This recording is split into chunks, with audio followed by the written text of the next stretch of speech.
Assalamu alaikum. This is Nazrul Islam Babu welcoming you all to Evening News. You have just heard the Crown Cement headlines. Now let's move on to the details.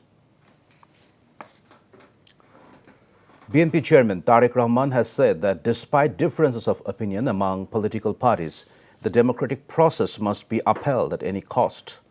Tariq Rahman said many challenges lie ahead and that if the BNP comes to power, it expects constructive criticism from the media so that problems can be addressed effectively. The exchange of views with journalists was organized at a Dhaka hotel in the capital a day after he assumed the responsibilities of party chairperson.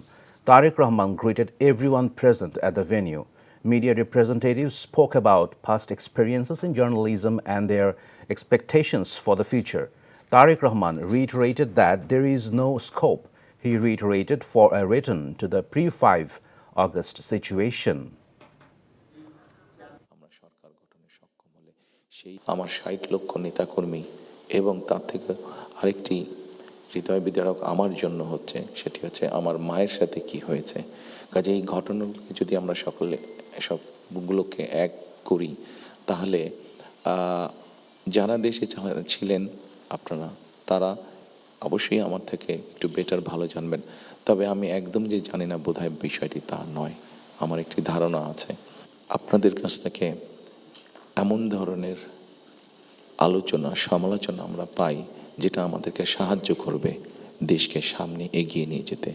শুধু সমালোচনা করার জন্য নয়, আপনাদের কাছ থেকে এমন সমালোচনা আমরা পাই যাতে আমরা দেশের মানুষের যে সমস্যাগুলো আছে সেই সমস্যাগুলো যাতে আমরা সমাধান করতে সক্ষম হই। সামনে আমাদের অনেক কঠিন চ্যালেঞ্জ আছে, আমাদের মধ্যে বিভিন্ন রকম মত পার্থক্য আছে।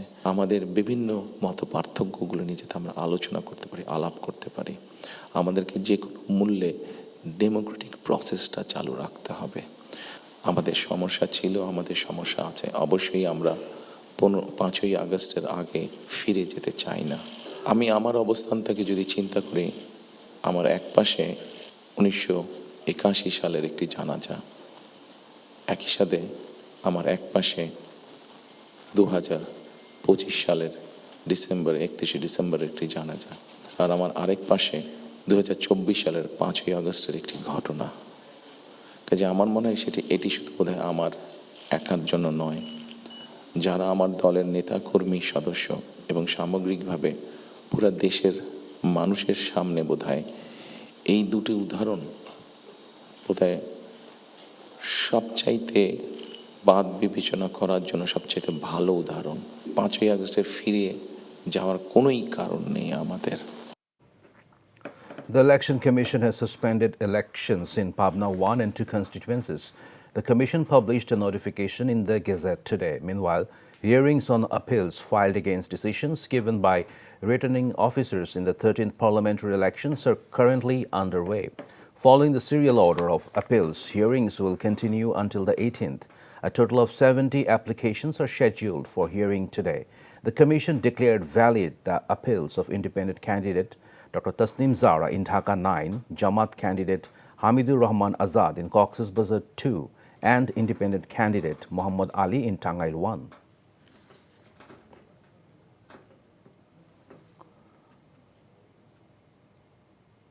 NCP convener Nahid Islam said seat-sharing arrangements with the Jamaat Islami and other like-minded political parties will be finalized within the next couple of days. He told the European Election Observer team that this arrangement was necessary due to security concerns. The European Union Election Observation Mission is currently in Dhaka to support the Election Commission in holding a free, fair and impartial election. As part of its series of meetings with political parties, the team met with the NCP. Speaking to journalists after the meeting, the NCP convener said the government had failed to ensure a level playing field.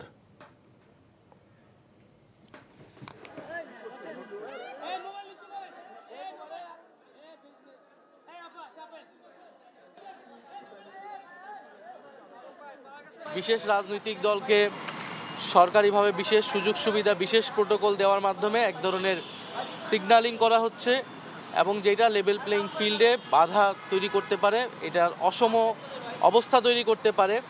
কারণ প্রশাসনের বিভিন্ন স্তরে কিন্তু এইটা এক ধরনের message যায় যে সরকার কার পক্ষে আছে, বা মিডিয়াতেও আমরা মনে করতেছি মিডিয়ার একদিকে ঝুঁকে যাওয়ার প্রবণতা আমরা দেখতে পাচ্ছি। জামাত এবং এনসিপি জোট কিন্তু অনেকখানি এগিয়ে, যে আমরা অলরেডি গণভোটের প্রচারণা শুরু করে দিয়েছি। আমরা মাঠে ঘাটে মসজিদে সব জায়গায় গণভোটের পক্ষে কথা বলতেছি। আসন সমঝোতার জিনিসটা কিন্তু আলোচনা চলমান, বাইরে হয়তো ঘোষণার আশাটা বাকি, কিন্তু আমরা কিন্তু আমাদের অভ্যন্তরীণ যে কাজ সেটা আমরা করতেছি। নির্বাচনের জন্য সব ধরনের প্রস্তুতি আমরা রাখতেছি।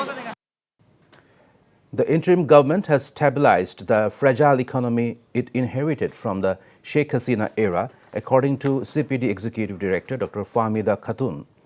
She said alongside improvements in indicators across sectors including banking, corruption in mega projects has also been curbed.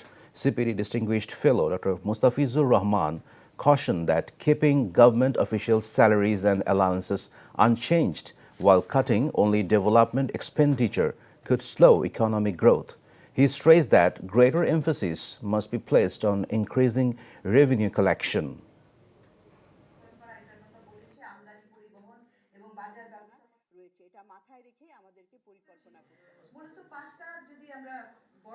আমাদের দেশে সমস্যা যেটা হয়েছিল, অতি মূল্যায়িত বিভিন্ন ধরনের মেগা প্রজেক্ট আমরা বাস্তবায়ন করছিলাম, এবং সুতরাং সেইখানে হলে তো রিটার্ন আমরা ঠিকভাবে ওইভাবে পাবো না যদি অতি মূল্যায়িত হয়। তো সেই জায়গাটাতে আমাদের সতর্ক থাকার ব্যাপার আছে। বিদেশি ঋণ আমাদের গ্রহণ করা একবার ইন প্রিন্সিপাল আমরা করব না, এরকম ভাবে জিনিসটাকে দেখাটা হয়তো ঠিক হবে না। And that's all from the newsroom for now. To know updates, videos of this bulletin, visit our website www.ntvbd.com. Besides, visit our YouTube and verified Facebook page for updates over NTV's all popular programs and bulletins. Our next bulletin, Shondhar Khobor, will be aired in Bangla at 7:30 p.m. Thank you for being with us. Have a good time.